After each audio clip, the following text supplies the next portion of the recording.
Rock and Roll Shooters, siapa di antara kalian yang pengen banget mempunyai profesi sebagai sutradara iklan? Katanya sih ya, sutradara iklan itu duitnya gede banget. Bisa sampai ratusan juta rupiah bayarannya cuman untuk satu iklan.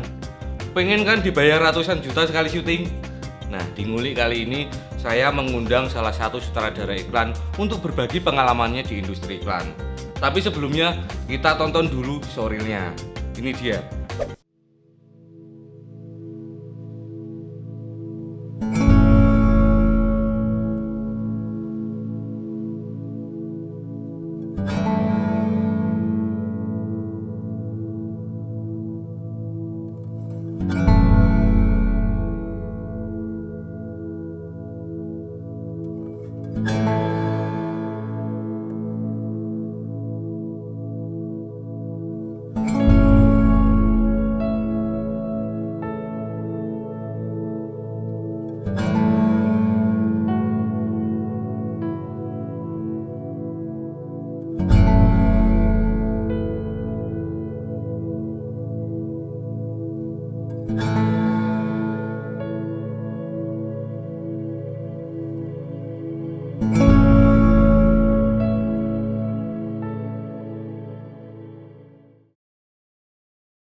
Keren-keren kan iklannya? Pasti kamu sudah pernah nonton paling nggak satu iklannya di TV.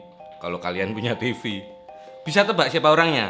Cluenya adalah dia yang menjadi sutradara waktu kami menang 250 juta dari Festival Iklan Bukalapak tahun 2016. Ini dia, Rangga Kusmalindra alias Mangkus. Selamat datang Mangkus. Halo, terima kasih Mas Gun telah mengundang saya di studio yang kece ini.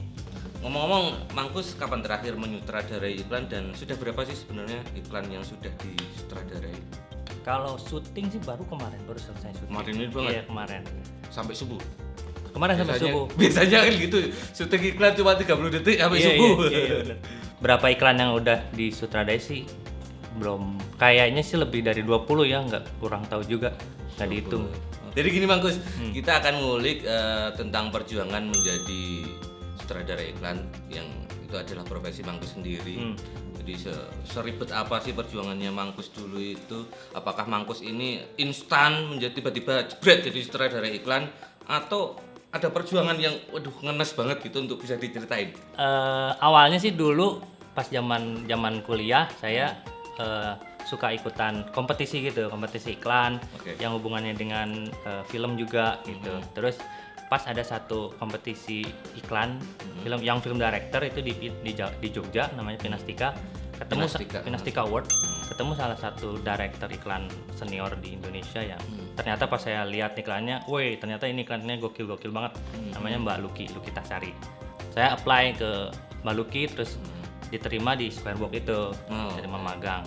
Nah disitulah saya mendapatkan banyak sekali ilmu tentang perfilman, tentang produksi terutama. Jadi pas saya pertama datang sana ditanya, sebenarnya kamu pengen belajar apa sih gitu. Dan saya bilang karena saya nggak punya basic apa-apa tentang film dan saya sangat passion dengan itu, saya bilang saya pengen tahu semuanya, pengen belajar semuanya. Dari situ sih alhasil mereka menugaskan saya selama 2 bulan magang itu di beberapa divisi. Jadi suruh ngicipin semuanya gitu. Suruh ngicipin semuanya, dan dari situ banyak banget belajar sih dari mulai dari lokasi, cari scouting gimana gitu. Scouting lokasi, reki kalau dibilang. Iya. Terus sampai nyiapin materi presentasi gitu, fotokopi. Zaman dulu tuh kalau presentasi tuh harus pakai deck infraboard hitam gitu. Belum zaman udah ada Keynote tapi masih tetap harus bikin itu. Pas pertama kali syuting juga waktu itu jadi floor crew sih waktu itu. Floor crew itu waktu itu jadi ngangkat sandbag gitu, dan dimarahin sana sini dan ya harus kuat kuping aja gitu, Apple Box gitu. Oke, tapi kalau Mangkus sendiri ada basic pendidikan formal gitu nggak sih? Kalau saya formalnya di kuliah di desain komunikasi visual. Justru di ITB dulu ya? Di ITB. Dulu waktu menyutradarai iklan, apa sih kesulitan yang dirasakan banget? Grogi pasti ya. Pertama grogi presentasi ke klien, ketemu klien gitu. Itu paling ultimate. Terus harus punya kemampuan itu ya kalau sutradara itu. Iya banget. Terus kedua grogi ketemu dan ngebrief kru itu juga grogi sih. Apalagi kalau udah masif krunya. Iya, ketika saya mulai itu krunya udah semua udah senior. DOP-nya tuh pertama kali tuh Kipling dari DOP luar juga gitu. Grogi banget kan. Direct talent juga grogi gitu. Pas kita ngedirect talent grogi, klien talent juga pasti grogi juga kan. Wah itu kacau Grogi itu banget sih. nular. Parah. Nah sebenarnya di diri Mangku sendiri kan udah lama nih nyutradarain iklan. Ada nggak sih sampai sekarang itu satu hal yang bikin struggling banget? Jadi kayak aduh sebenarnya pengen berubah nih, tapi mau nggak mau itu harus dilakukan karena itu emang satu mandatori dalam industri iklan. Ada nggak sih? Jadi hal yang paling saya struggling di dunia periklanan apalagi sebagai sutradara iklan adalah tentang masalah komunikasi dengan agensi klien dan orang-orang di sekitar produksi gitu.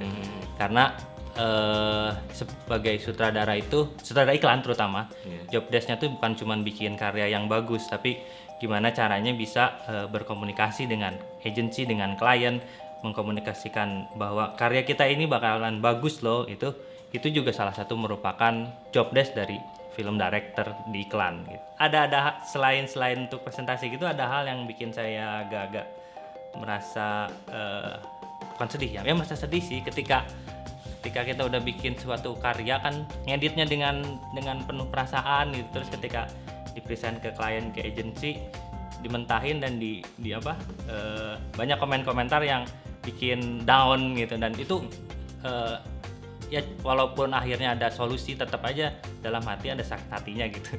Nah terus habis itu solusinya tuh gimana ya caranya ya, ya udah belajar nge-DP-in, belajar kamera, belajar lighting gitu. Habis itu ya kebetulan karena saya sutradara juga, ketika ada job ya udah saya cobain DP sendiri gitu. Dan akhirnya lama-lama keenakan seru juga gitu. Ada yang ngomong juga makan lahannya DOP gitu enggak belum. Oke lanjut Mangkus ya. Ada nggak sih wejangan dari Mangkus buat temen-temen yang terutama baru pengen banget memulai profesi sebagai sutradara iklan? Oke. Sebenarnya bukan cuman bukan wejangan ya, mungkin saran-saran ya kali ya dari pengalaman. Oh jangan itu kesannya kayak udah cek gitu kan.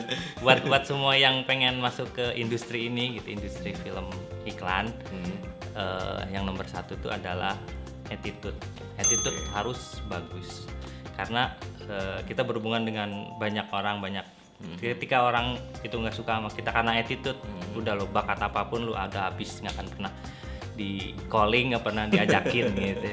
Terus yang kedua tuh pertama-tama jangan money oriented sih. Karena ketika kita udah money oriented, orang juga nggak akan mau ngasih kesempatan buat kita, karena kita kan belum punya tutorial yang bagus, belum nunjukin gitu.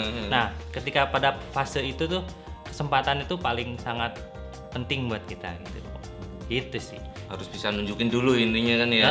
Oke. Nah Mang kan sekarang kan digital konten atau sosial media kan lagi ngehits banget lah, dan brand itu mulai banyak untuk terjun ke iklan digital media kan. Nah apa sih yang paling ngaruh banget untuk di profesi sutradara iklan tuh? Apa yang Mangkus rasakan?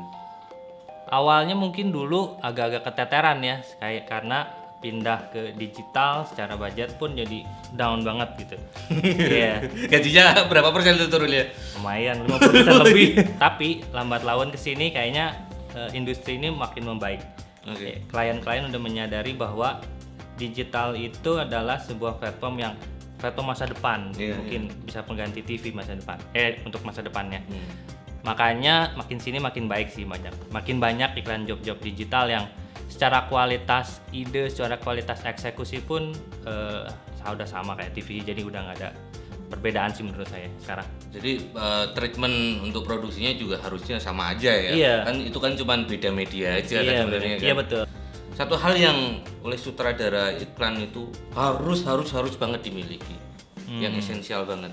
Kalau yang utamanya untuk seorang sutradara ya, mau di iklan mau di film cerita itu adalah leadership gitu. Kita harus bisa leadership. Leadership. Kita harus bisa memimpin produksi ini dengan baik. Kita bisa komunikasi baik dengan kru gitu, bukan jadi apa, bukan seorang yang menurut saya gitu nggak diktator, gue pengen ini, tapi gimana caranya bisa memanfaatkan setiap potensi kru yang ada gitu. Misalnya ini jagonya ini, tapi kita harus bisa approach dia dengan baik sehingga dia bisa mengeluarkan yang terbaik dari yang dia punya gitu. Dan satu lagi sih sebenarnya mengulang yang tadi, si sutradara di iklan itu harus menguasai yang tadi jualan produk ke klien. Buat saya sih kayak sekarang menyadari bahwa itu adalah hampir 50% dari job desk sutradara iklan adalah jualan. Iya. Tadi ngomongin leadership. Nah, yang dibawain oleh seorang sutradara iklan tuh apa secara langsung gitu loh. Kan kalau misalnya aku di kamera departemen kan ada keeper atau chief lighting. Nah, kalau sutradara iklan semua di bawah sutradara sih sebenarnya. Semua ya? Iya, maksudnya di bawah sutradara tuh secara sebenarnya fungsi sutradara tuh adalah pemegang keputusan dan pemegang visi. Jadi kalau membuat saya hierarkinya tuh sebenarnya cuman itu aja. Tapi secara skill dan kemampuan dan tingkat berkaryanya tuh sama menurut saya. Jadi kayak misalnya DP ataupun art director, mereka tuh bukan cuman mengikutin apa yang mau sutradara mau, ya kan? Tapi kita kayak misalnya saya visinya kayak gini gitu, gimana ada masukan dari DOP, art director, dan yang saya suka banyak juga orang-orang yang saya kerja tuh memberikan masukan yang lebih dan beyond apa yang kita punya visi kita, jadi pas hasilnya tuh jadi lebih keren gitu. Jadi nggak cuman kayak apa, kita itu nggak cuman pekerja, tapi kita itu kayak desainer juga gitu kan. Kalau kemampuan teknis itu untuk seorang sutradara iklan itu wajib banget dimiliki nggak sih? Misal teknik sinematik itu dia harus banget. Kalau menurut saya harus. Harus. Karena sebenarnya lebih ke kepekaannya sih, bukan teknis, lebih ke expert sebagai DP ya. Kayak kepekaan dan wawasan dia tentang sinema tuh harus banget. Jadi karena bukan apa yang penguasaan kamera secara detail gitu, bukan ya? Bukan. Jadi karena itu sangat berpengaruh sama visi dia, perkembangan ide-ide dia gitu, itu sangat pengaruh sih. Jadi ketika dia tahu, secara bahasa visual sinematografi itu ini rasanya seperti apa, kita punya visi seperti apa, ini bisa pakai yang ini gitu. Jadi menurut saya nih, seorang sutradara tuh bukan cuman punya wawasan di sinematografi, di semua bidang. Bahkan saya pernah dikasih tahu sama seorang editor film nasional gitu, katanya kayak sutradara tuh lu harus dengerin semua musik gitu, kayak misalnya musik dangdut, musik itu harus semua lu dengerin. Terus kalau kata guru saya juga, kamu sebagai seorang sutradara tuh harus bisa ngerjain semuanya. Walaupun kamu punya karakter dikenal sebagai misalnya lu jagonya film cerita gitu, tapi tetap lu harus bisa semuanya. Mau komedi, mau harus bisa gitu. Karena kalau kayak jadi sutradara kan dia kan orang berpikir kreatif kan, jadi dia harus kalau misalnya ditanya referensi, dia nggak perlu googling, dia udah ada referensi dalam kepala kan, ya benar nggak? Apa sih kendala profesi sutradara iklan khususnya di Indonesia yang paling besar saat ini kalau misalnya dibandingkan dengan profesi sutradara iklan dari luar? Itu apa? Kalau dari luar sih sebenarnya untuk sutradara saya kurang tahu ya. Tapi kalau di sini sebenarnya untuk sekarang tuh terlalu banyak sih sutradara di Indonesia. Banyak? Iya. Terlalu banyak sutradara Indonesia. Terlalu banyak. Iya.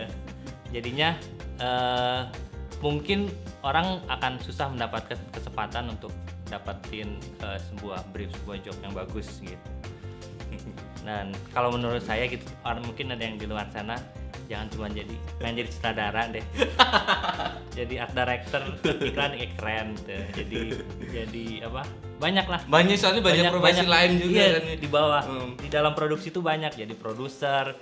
Wah, itu keren banget dan gede juga gajinya gitu. Soalnya gini juga kan, secara logika ya kan, sutradara iklan kan dia kan harus benar-benar all out kan ya, untuk mikirin dari pre-production sampai post-production kan dia juga harus mensupervisi kan, itu takes time banget kan. Nah, sementara ada profesi lain yang nggak takes time banget, kayak misalnya kayak director fotografi, dia bisa kayak lepasan cuman kerjanya cuma dari menerima brief sampai Reki sampai syuting. Udah. Gitu benar. Kalau dipikir kalau misalnya kuat fisiknya juga tiap hari syuting juga Bisa. ajar aja. Benar, Mungkin benar bisa banget. lebih kaya dari sutradara iklan. Iya benar banget.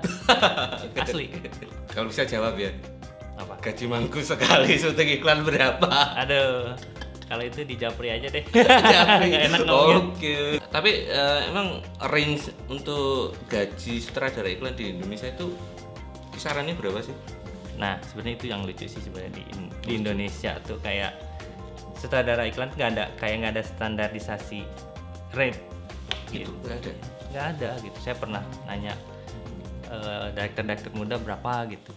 Ada yang mereka cuman dibayar 5 juta gitu ada gitu. Iya. Tapi ada juga yang saya kenal gitu. Ratusan juta juga ada gitu. Jadi nggak ada range-nya dan nggak tahu gimana cara matoknya juga sih sebenarnya. Itu dia yang saya bilang tadi, harus awal-awal nggak boleh matok terlalu gede juga misalnya. Tapi juga harus tahu gimana kedepannya supaya bisa naik gitu, jangan stuck di situ terus misalnya. Dan jangan juga kalau misalnya ini kalau boleh ngomong ya, jangan juga teman-teman kalau misalnya udah bukan ngerasa dan emang udah oleh orang lain, oleh klien itu udah dikasih nilai bagus untuk hasilnya, jangan sampai jualan murah juga. Iya benar. Ya kan? Benar Karena kalau sekalinya jualan murah selamanya bakal. Iya, itu banget. Dan itu kayak kita tuh makan periuk nasi, Betul. makan apa, kita ngambil dapur orang, iya nggak sih? Iya. Dan maksud saya sih yang tadi jangan oriented bukan ketika udah jadi director sih, jadi di bawah ketika ingin gitu. Kalau untuk ketika udah jadi director tuh lo harus bisa menghargai diri lu sendiri lah, ya kan? Sekali. Kalau enggak ya bisa menghancurkan ini orang lain juga gitu kan. Menghancurkan industri ya. periklanan Indonesia. Oke teman-teman, nih itu tadi ngulik kita tentang perjuangan menjadi sutradara iklan bersama Mangkus. Terima kasih Mangkus sudah datang. Sama-sama, terima kasih Mas Gun.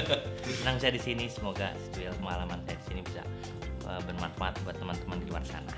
Oke, ya semoga teman-teman dan tentunya saya sendiri juga bisa belajar dari apa yang sudah kita ulik tadi.